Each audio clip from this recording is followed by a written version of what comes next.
Bienvenidos a Ciencia y Psicología.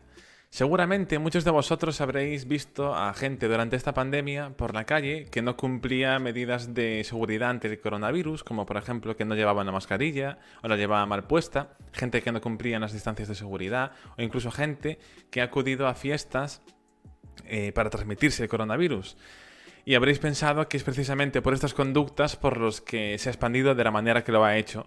No sois los únicos, ya que desde determinados medios y organismos también se ha transmitido esos mensajes de que conductas irresponsables de la población son las que eran el problema para frenar el coronavirus.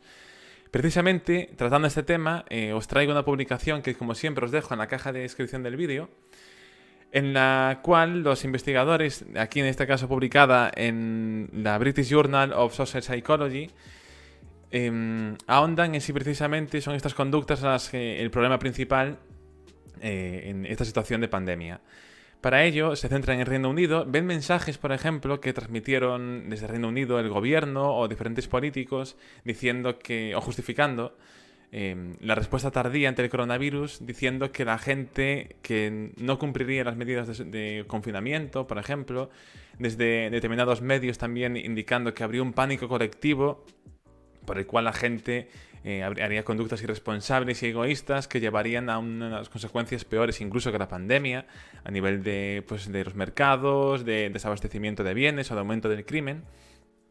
Entonces los investigadores de esta publicación lo que hicieron fue ver qué ocurrió en la psicología colectiva, lo que llaman ellos, esa conducta colectiva, en otros desastres.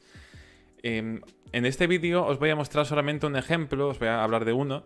En el podcast, que os dejaré también en la caja de descripción, hablaré de más.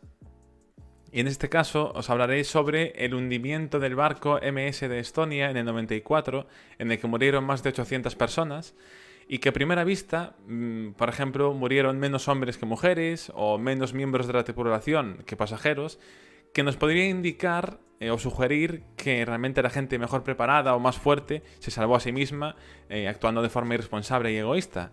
Sin embargo, en un análisis que hubo de ese caso, con testimonios de los supervivientes, se vio que no, que al contrario, que la gente intentó ayudarse, lo que pasa es que no le daban las fuerzas para ayudar a salvar a los demás. El escalamiento del barco fue muy rápido y se llegó a tres razones principales del problema o que generó esas muertes que podían ser evitables, ¿no? Y estas razones se pueden extrapolar a otros desastres o también al propio coronavirus. Es lo que dicen en el artículo. En primer lugar sería una reacción insuficiente ante la amenaza. En segundo lugar, factores sistémicos, que detallaremos ahora. Y en tercer lugar, la mala gestión. Centrándose ya en el coronavirus, en esto, pues la reacción insuficiente ante la amenaza es clara y entendemos bien qué quiere decir. Una subestimación del riesgo, una lentitud en la respuesta por parte de las autoridades. En Reino Unido, por ejemplo, fue el 16 de marzo cuando hubo unas medidas de distanciamiento social y el 23 de marzo cuando hubo esos mensajes de quedarse en casa. O sea, realmente fue muy tarde en comparación con cuando debía haber sido. En cuanto, por ejemplo, a factores sistémicos, aquí hay unos cuantos y destaco dos.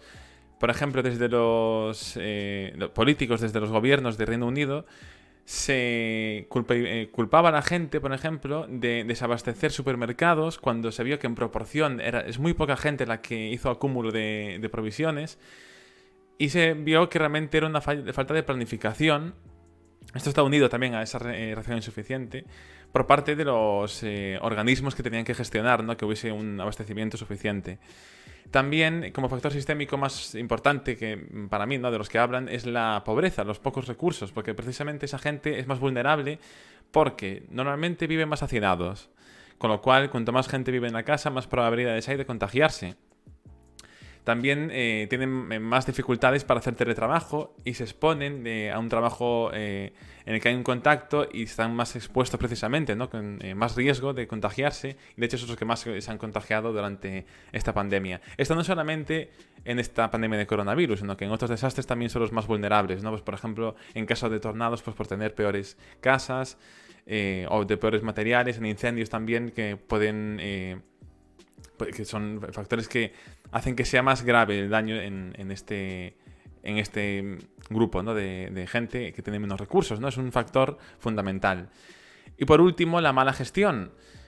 Aquí hablo de que la OMS, por ejemplo, aunque entrando en que la OMS ha tenido mensajes contradictorios en su momento, el 10 de enero ya mandaba un mensaje de que había que tener precaución porque se veía que podía haber transmisión de humano a humano, mientras que desde el Departamento de Salud de Reino Unido, el día 22, o sea, 12 días después, se decía que el riesgo en Reino Unido, que no había que preocuparse porque era bajo. 2 días después, en la revista The Lancet, se destacaba que esta transmisión de humano a humano podía ser preocupante, que había que abastecerse de equipos de protección individual, que había que abastecerse de respiradores y tomar medidas serias ante el coronavirus porque era algo grave.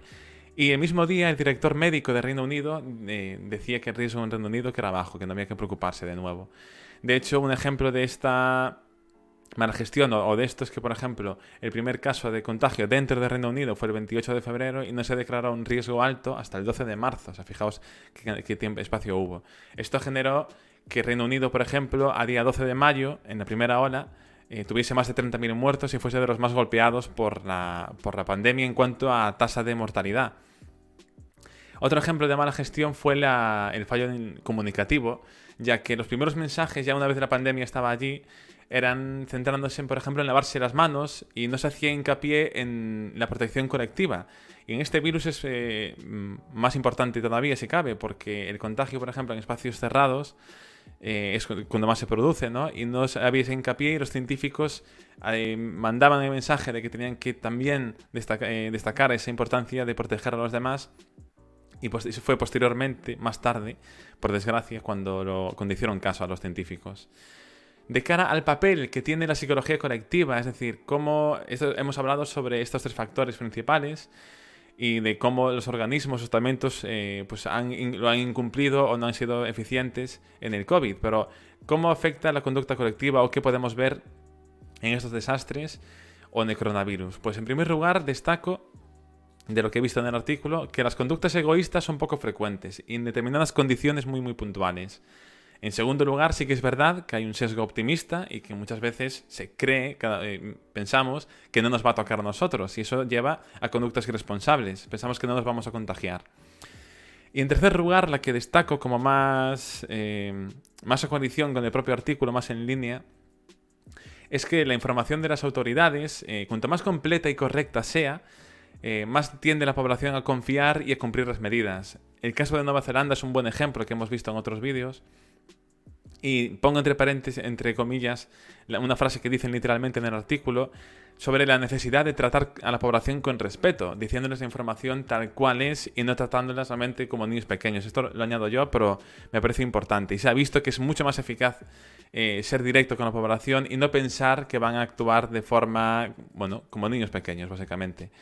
Porque se ha visto que no es así en ningún caso, en ninguno de los desastres anteriores que os comentaba. Como conclusión, básicamente, los 3 factores que hemos visto son los más probables causantes del problema en la respuesta ante el coronavirus. Y se preguntan los investigadores por qué emiten las autoridades estos mensajes culpando, entre comillas, a la población, destacando lo que hacen mal, ¿no? Y pues obviamente tienen que pedir responsabilidad individual, pero como echando responsabilidad sobre otros. Y precisamente en eso, ¿no? Lo hacen para distraer de las causas reales, para distraer de quién es el responsable. Es lo que indican en el propio artículo. Recuerda que esto es un artículo de una publicación de una revista científica, no es de una revista sensacionalista que quiere vender, sino que es algo que dicen científicos que en una revista además de prestigio, ¿no? Del Cuartil 1, que es de las más prestigiosas. De forma que quien quiera verlo, pues podéis acceder a la revista, como yo os digo en la referencia que os dejo en la caja del vídeo. Por mi parte nada más, espero que os haya gustado el vídeo. Ya sabéis, podéis compartir el vídeo, darle me gusta, suscribiros al canal y seguirme en redes sociales. Y por mi parte nada más, nos vemos en el próximo vídeo. Hasta la próxima.